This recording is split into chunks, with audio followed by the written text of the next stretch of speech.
Chapter 5. Pa and Coll did not get much sleep that night.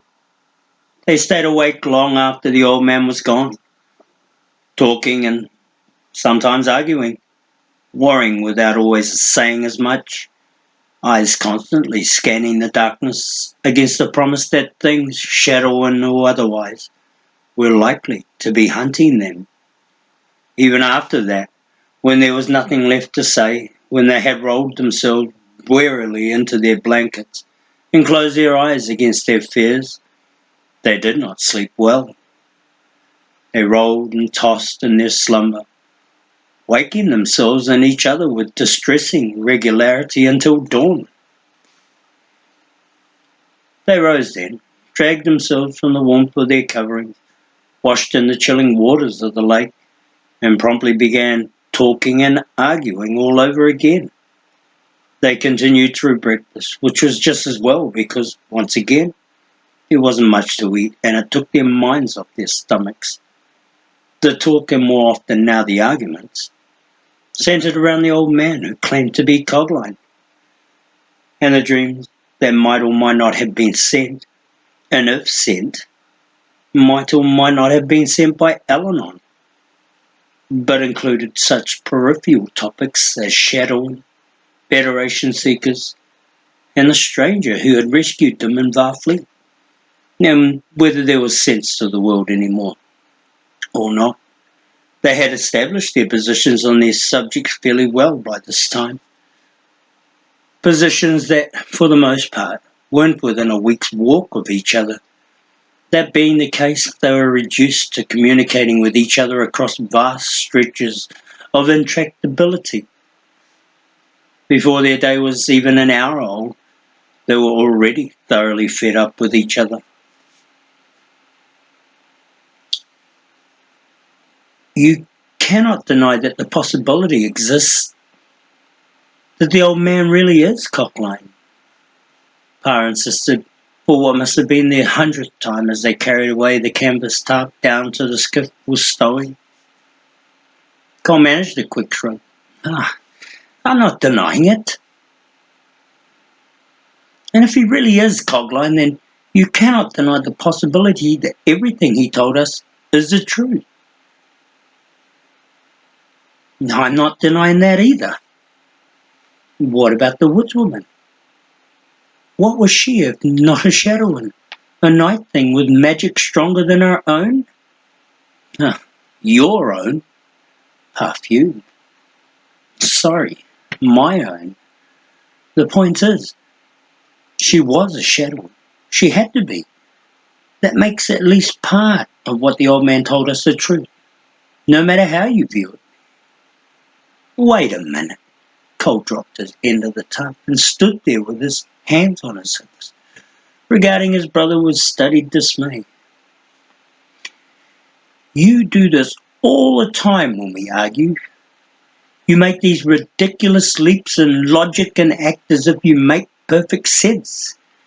How does it follow that? If that woman was a shadowin', the old man was telling the truth. Well, because if... I won't even question your assumption that she was a shadowin', Coll interrupted pointedly, even though we haven't the faintest idea what a shadowin' is, even though she might just as easily have been something else altogether. Something else? What sort of... like a companion to the old man, for instance. Like a decoy, to give his tale validity. Pa was incensed. That's ridiculous. What would be the purpose of that? Coll pursed his lip thoughtfully. To persuade you to go with him to the Hayshorn naturally. To bring you back into Callahorn. Think about it. Maybe the old man is interested in the magic too. Just like the Federation. Pa shook his head vehemently. I don't believe it. That's because you never like to believe anything that you haven't thought of first, Coll declared pointedly. picking up his end of the tarp again. "You decide something and that's the end of it." "Well, this time you had better not make your decision too quickly. There are other possibilities to consider, and I've just given you one of them." They walked down to the shoreline in silence and deposited the tarp in the bottom of the skiff. The sun was barely above the eastern horizon, and already the day was beginning to feel warm. The Rainbow Lake was smooth, the air windless, and filled with the scent of wildflowers and long grass. Coll turned. "You know, it's not that I mind you being decisive about things. It's just that you then assume I ought to simply agree. I shouldn't argue. I shouldn't go along with it. Well, I am not going to do that. If you want to strike out for Callahorn and the Dragon's Teeth, fine. You go right ahead. But quit acting as if I ought to jump at the chance to go along." Pa didn't say anything back right away. Instead, he thought about what it had been like for them growing up. Pa was the older by 2 years, and while physically smaller than Coll, he had always been the leader. He had the magic after all, and that had always set him apart. It was true, he was decisive. It had been necessary to be decisive when faced with the temptation to use the magic to solve every situation. He had not been as even-tempered as he should have. He wasn't even any better now. Coll had always been the more controlled of the two, slower to anger, thoughtful and deliberate, a born peacemaker in the neighbourhood fights, and squabbles because no one else had the physical and emotional presence, or was as well liked, he added, because Coll was always that, the sort of fellow that everyone takes to instantly. He spent his time looking after everyone, smoothing over hard feelings, restoring injured pride. Pa was always charging around, oblivious to such things, busy searching for new places to explore, new challenges to engage, new ideas to develop. He was a visionary, but he lacked Coll's sensitivity. He foresaw so clearly life's possibilities, but Coll was the one who understood best its sacrifices.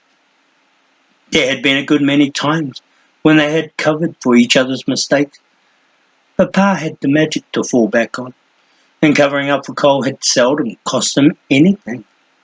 Hadn't been like that for Coll. Covering up for Pa had sometimes cost him a great deal. Yet Pa was his brother, whom he loved, and he never complained. Sometimes, thinking back on those days, Pa was ashamed of how much he had let his brother do for him. He brushed the memories aside. Coll was looking at him, waiting for his response.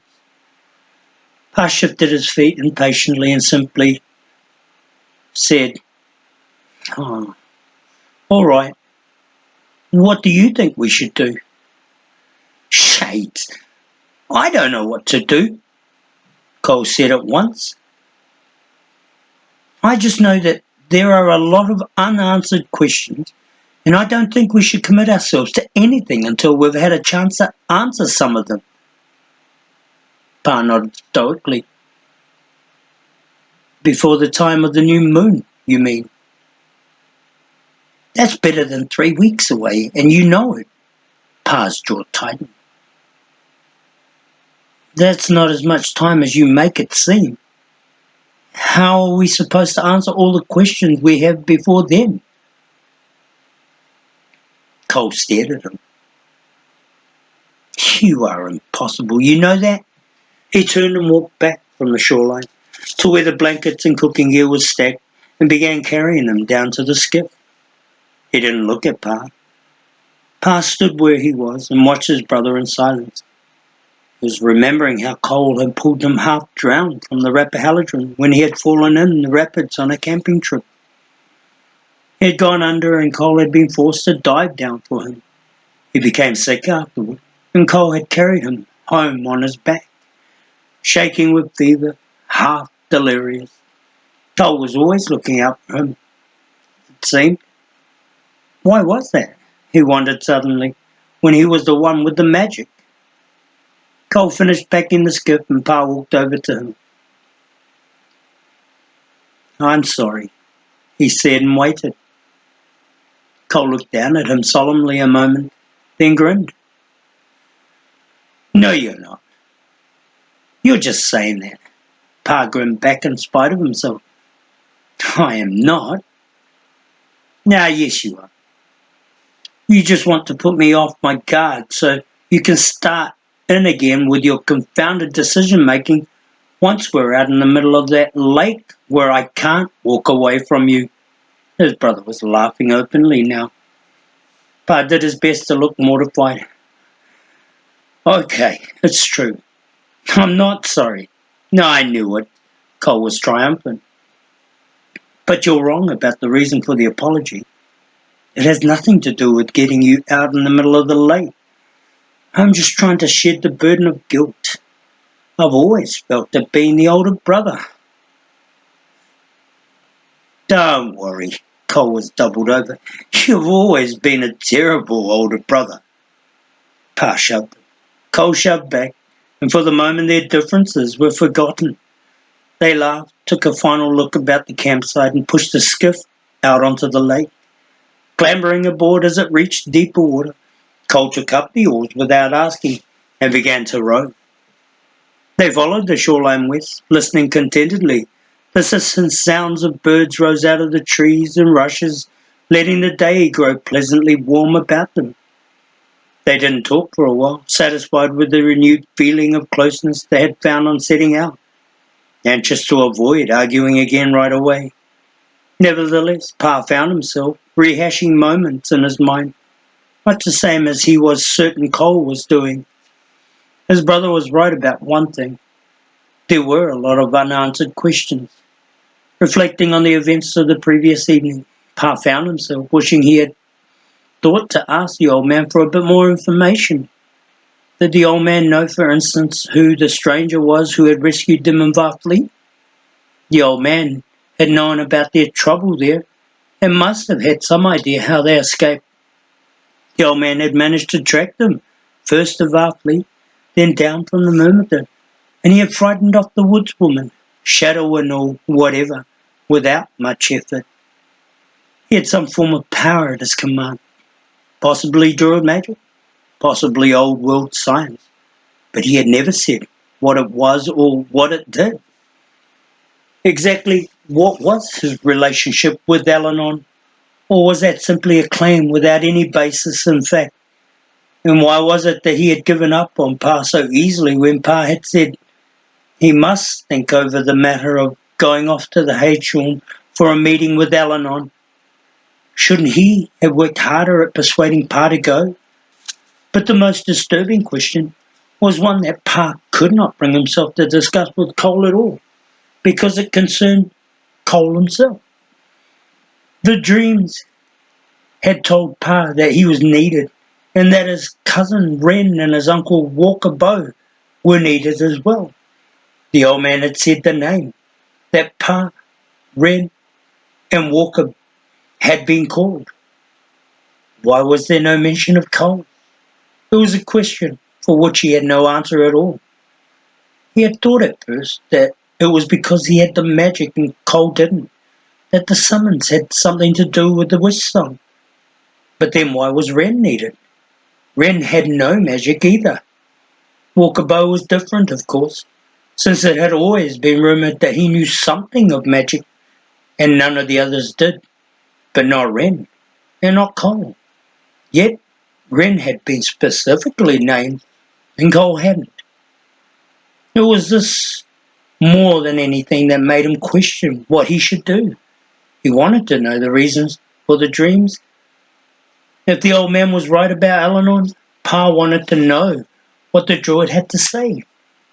But he did not want to know any of it if it meant separating him from Coll. Coll was more than his brother. He was his closest friend, his most trusted companion. practically his other self. Pa did not intend to become involved in something we both were not wanted. He simply wasn't going to do it.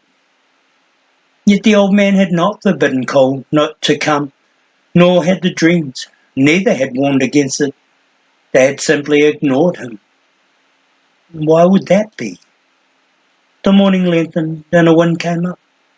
The brothers rigged a sail and a mast using the canvas tarp and one of the oars, and soon they were speeding across the Rainbow Lake, the waters slapping and foaming about them. Several times they almost went over, but they stayed alert to sudden shifts in the wind and used their body weight to avoid capsizing. They set a southwest course, and by early afternoon had reached the mouth of the Rappahalladran. There they beached the skiff in a small cove, covered it with rushes and boughs, left everything within but the blankets and cooking gear, and began hiking upriver toward the Dome Forest. It soon became expedient to cut across country to save time. Then they left the river, moving up into the highlands of Lee. They hadn't spoken about where they were going since the previous evening, when the tacit understanding had been that they would debate the matter later. They hadn't, of course. Neither had brought the subject up again.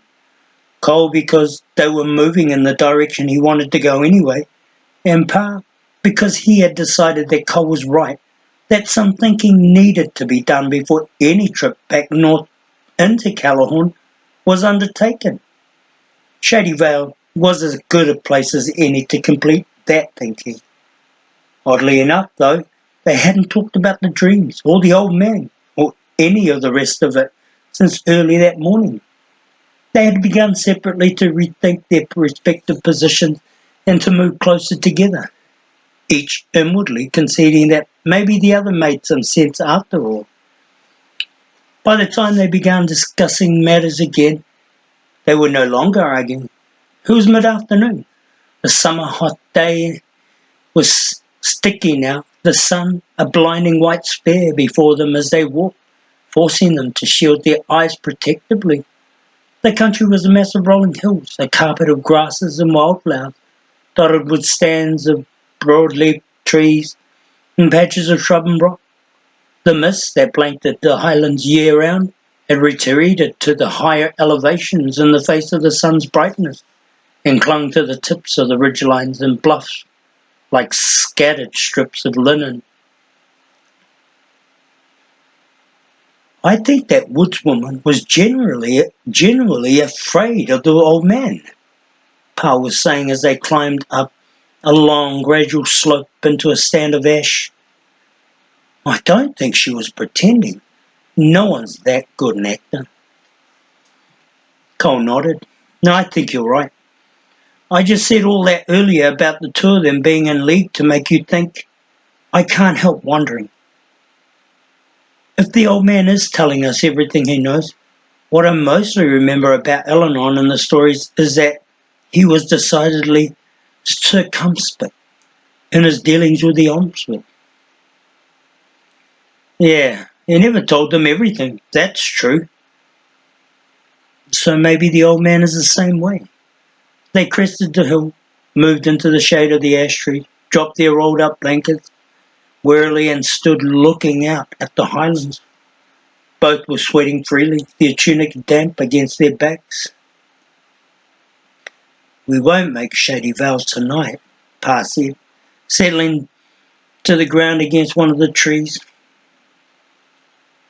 No, it doesn't look like it. Coll joined him, stretching until his bones cracked. I was thinking, good for you. I was thinking about where we might spend the night. Would be nice to sleep in a bed for a change. Coll laughed. You won't get any argument out of me. Got any idea where we can find a bed out here in the middle of nowhere? Pa turned slowly and looked at him. Matter of fact, I do. Morgan's hunting lodge is just a few miles south. I bet we could borrow it for the night. Coll frowned thoughtfully. Yes, I bet we could. Morgan Lee was the eldest son in a family whose ancestors had once been kings of Lee, but the monarchy had been overthrown almost 200 years ago when the Federation had expanded northward and simply consumed the highlands in a single bite. There had been no Lee kings since, and the family had survived as a gentleman farmer and craftsman over the years. The current head of the family, Coll Lee, was a landholder living south of the city who bred beef cattle. Morgan, his oldest son, Pa and Coll's closest friend, bred mostly mischief. You don't think Morgan will be around, do you?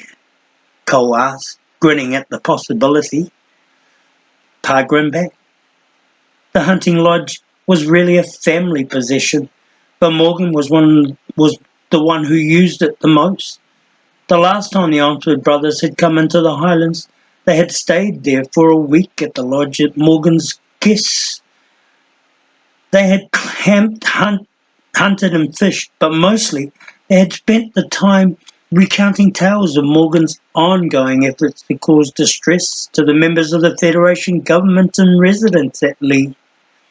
Morgan Lee had the quickest mind and the fastest pair of hands in the Southland, and he harboured an abiding dislike for the army that occupied his land.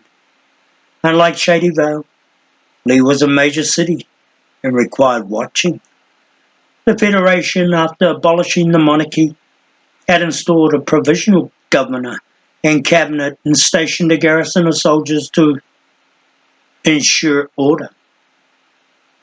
Morgan regarded that as a personal challenge. He took every opportunity that presented itself, and a few that didn't, to make life miserable for the officials that now lodged comfortably and without regard for proper right of ownership in his ancestral home. It was a never-ending contest. Morgan was a positive genius at disruption, and much too sharp to allow the Federation official to suspect he was a thorn in their collective sides that they could not even find, let alone remove. On the last go-around, Morgan had trapped the governor and vice-governor in a private bathing court with a herd of carefully muddied pigs, and jammed all the locks on the doors. It was a very small court and a whole lot of pigs.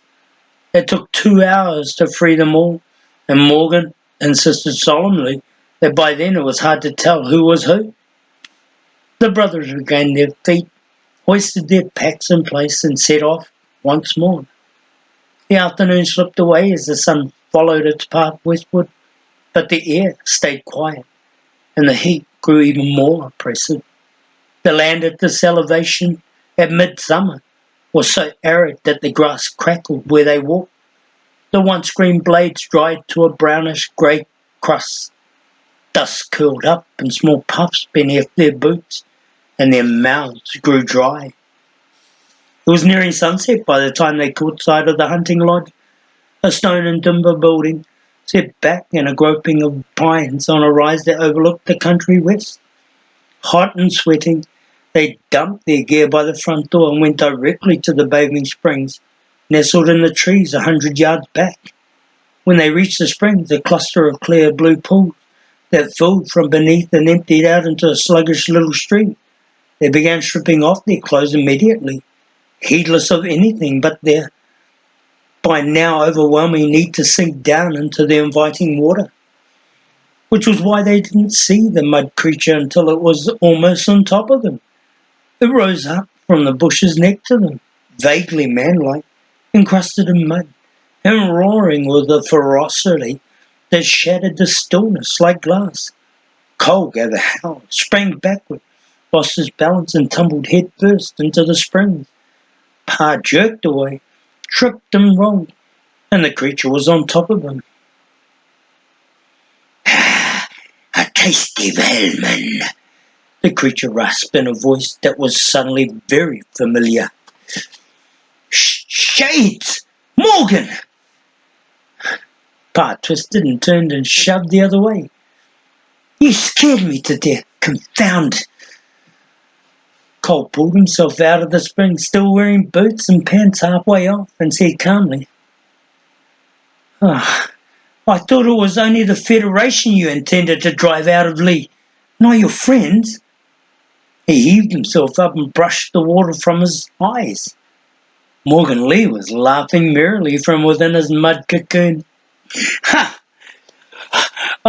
I apologize, I really do.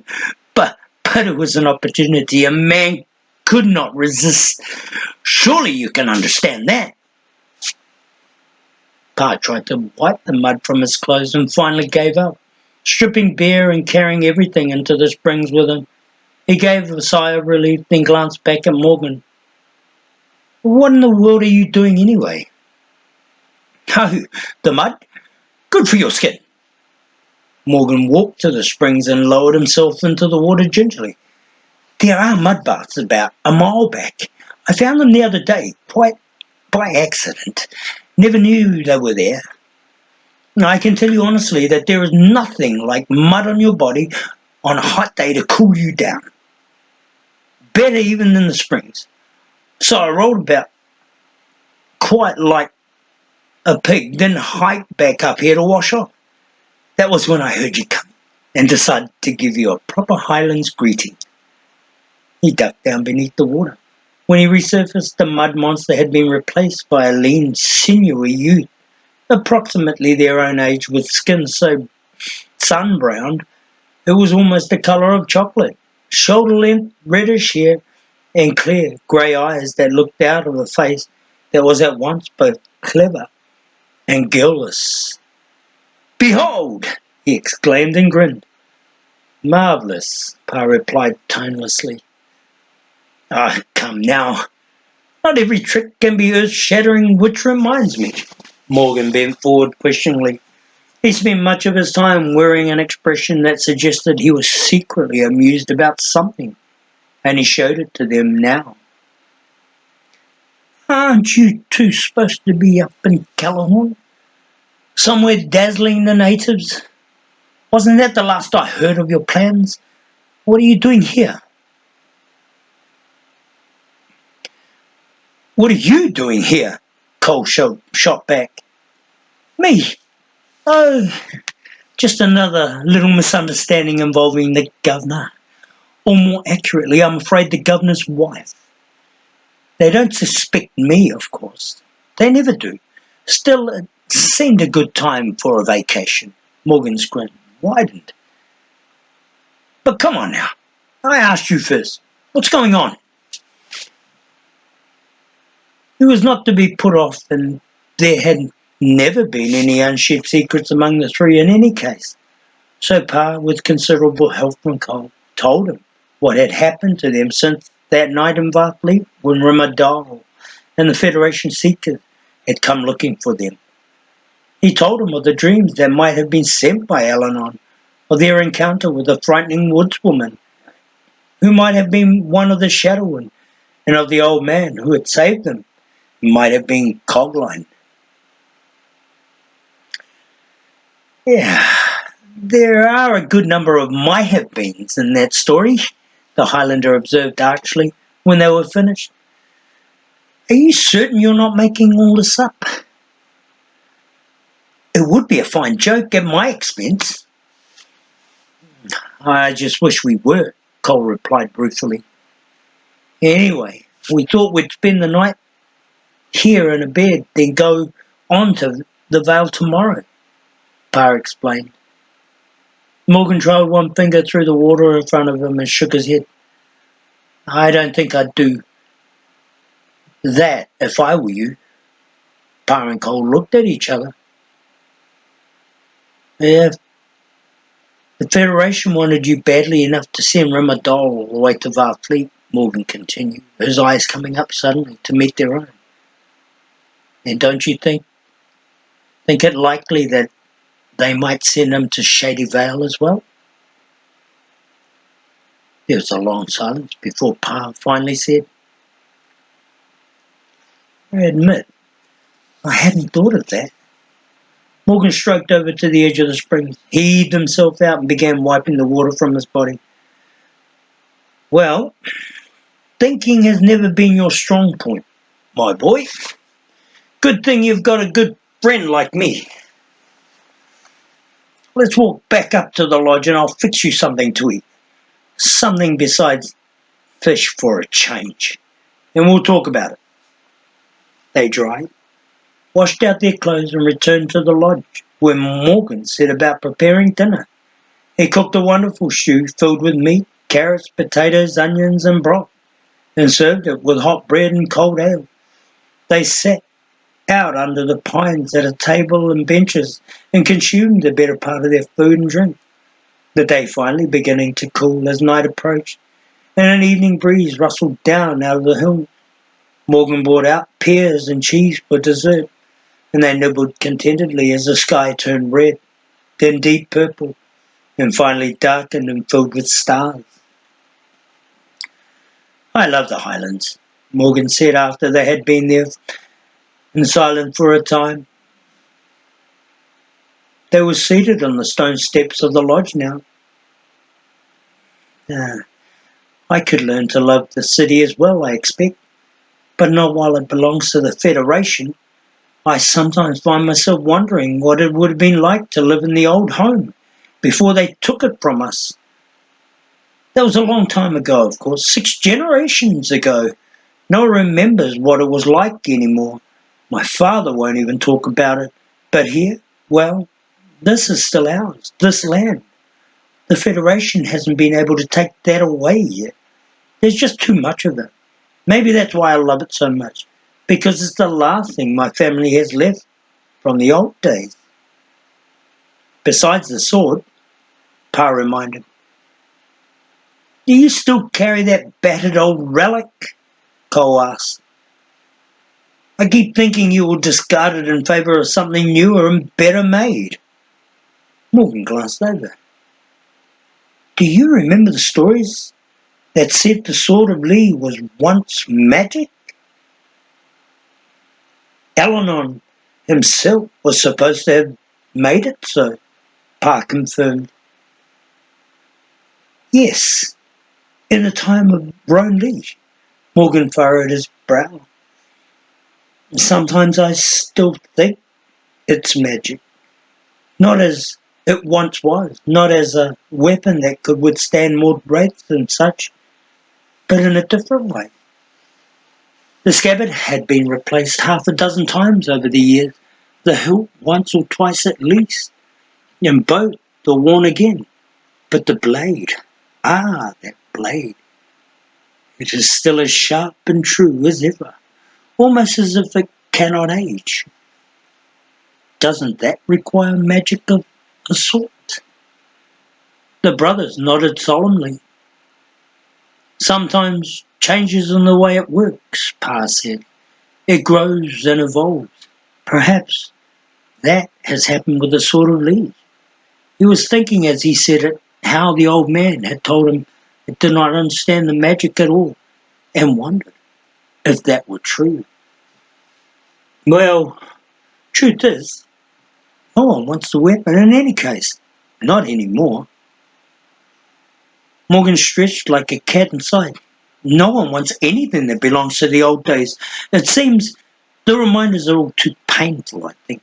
My father didn't say a word when I asked for the blade. He just gave it to me. Coll reached over and gave the other a friendly shove. Well, your father ought to be more careful to whom he hands out his weapons.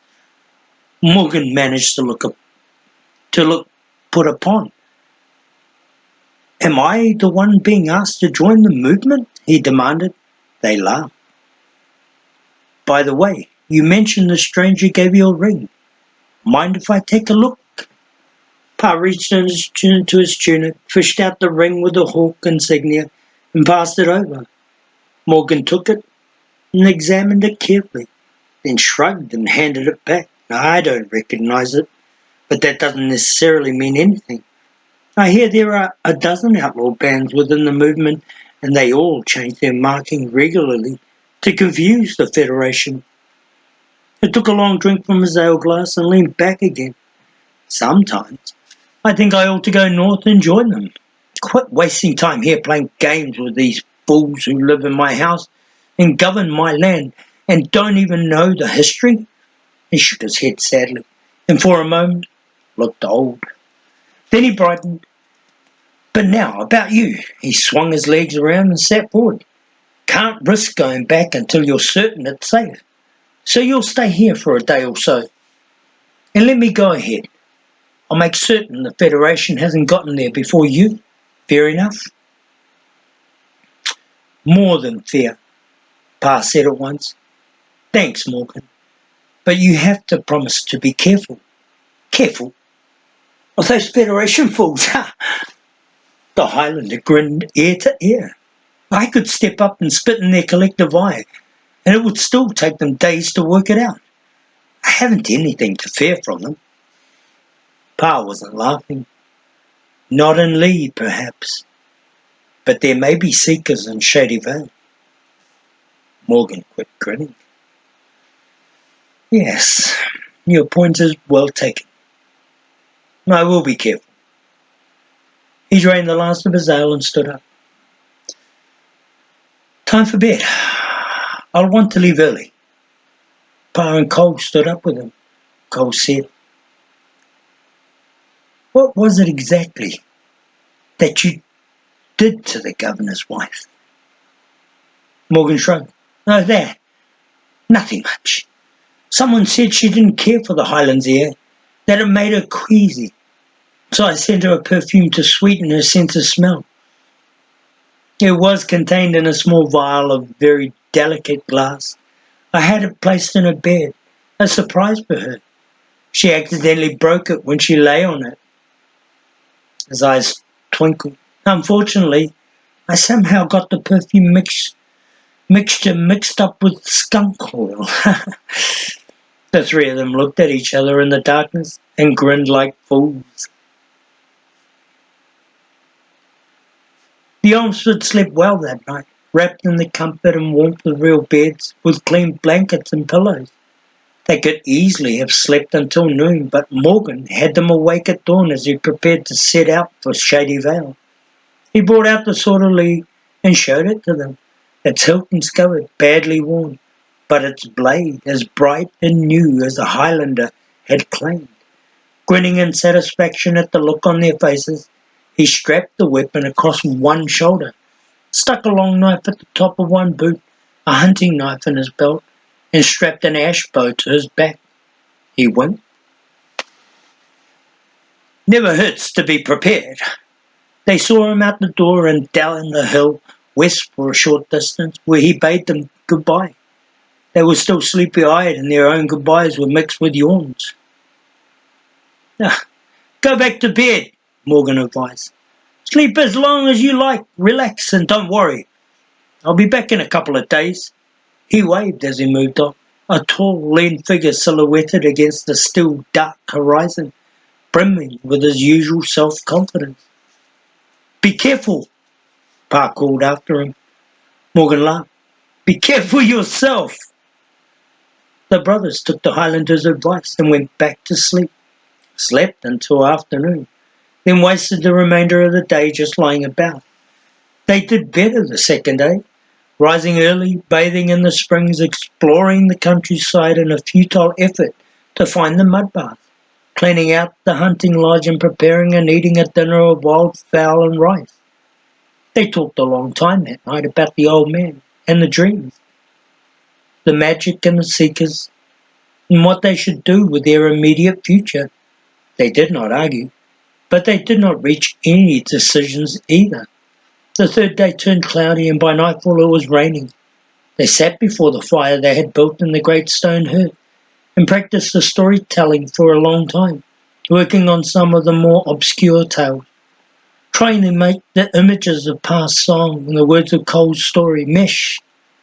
There was no sign of Morgan Lee, in spite of their unspoken mutual resolve not to do so. They began to worry. On the fourth day, Morgan returned. It was late afternoon when he appeared, and the brothers were seated on the floor in front of the fire, repairing the bindings of one of the dinner table chairs, when the door opened suddenly, and he was there. It had been raining steadily all day, and the Highlander was soaked through, dripping water everywhere as he lowered his backpack and weapons to the floor and shoved the door closed behind him. "Bad news," he said at once. His rust-coloured hair was plastered against his head, and the bones of his chiselled features glistened with rainwater. He seemed heedless of his condition as he crossed the room to confront them. Pa and Coll rose slowly from where they had been working. "You can't go back to the Vale," Morgan said quietly. "There are Federation soldiers everywhere. I can't be certain if there are Seekers as well, but I wouldn't be surprised. The village is under Federation protection." "That's the euphemism that used for armed occupation. They're definitely waiting for you. I asked a few questions and found out right away no one's making any secret of it. Your parents are under house arrest. I think they're okay, but I couldn't risk trying to talk to them. I'm sorry. There would have been too many questions." He took a deep breath. "Someone wants you very badly, my friends." Pa and Coll looked at each other, and there was no attempt by either to disguise the fear. "What are we going to do?" Pa asked softly.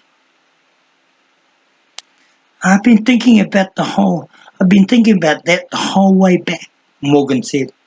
He reached over and put a hand on his friend's slim shoulder. "So I'll tell you what we're going to do. And I do mean we, because I figure I'm in this thing too, with you now." His hand tightened. "We're going east to look for Walker Bow.